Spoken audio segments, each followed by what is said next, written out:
विष्णु ने गरुड़ की जिज्ञासा को शांत करते हुए कहा कि उसके शरीर का भी संतानों संस्कार हो चुका होता है। मृतक का दाह संस्कार किया जाता है। वह अपने पुराने शरीर में भी प्रवेश कर पाती है। उपरांत जब परिजन अपने दौरान आ जाते हैं, इतनी कमजोर हो जाती है कि वह परिवारजनों के साथ में असमर्थ रहती है। फिर परिजन पिंडदान करते हैं। 13वीं के दिन जरूरी संस्कार करते हैं, जिससे आत्मा को बल मिलता है और वह यमलोक की यात्रा करती है। इतना ही नहीं, पिंडदान के समय दिया गया भोजन आत्मा को 1 साल तक शक्ति देता रहता है। इसलिए पिंडदान को बेहद जरूरी माना गया है। वहीं जिन आत्माओं के लिए पिंडदान नहीं किया जाता है, उन्हें यमदूत 13वें दिन जबरदस्ती घसीटे हुए यमलोक की ओर ले जाते हैं। इससे मृतक व्यक्ति की आत्मा को बेहद कष्ट उठाने पड़ते हैं।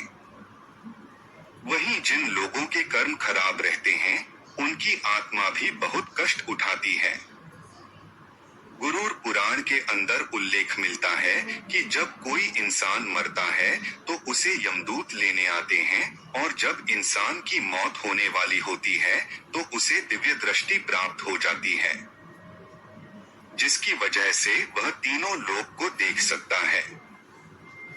गुरूर पुराण के प्रथम अध्याय के अंदर उल्लेख मिलता है कि जब यमदूत मरने वाले इंसान के निकट आते हैं तो उसके बाद उस इंसान की इंद्रियां विकल हो जाती हैं और यमदूत उसके शरीर से प्राण निकाल लेते हैं।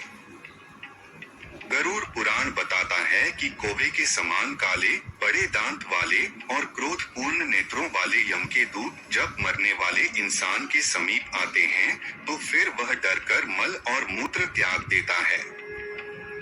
संसार में वासना के मोह के अंदर फंसा व्यक्ति शरीर को छोड़ना नहीं चाहता है, लेकिन यमदूत उसे पकड़कर जबरदस्ती शरीर से बाहर निकालते हैं। अपने भौतिक शरीर को छोड़कर हाय हाय करता हुआ वह प्राणी यमदूत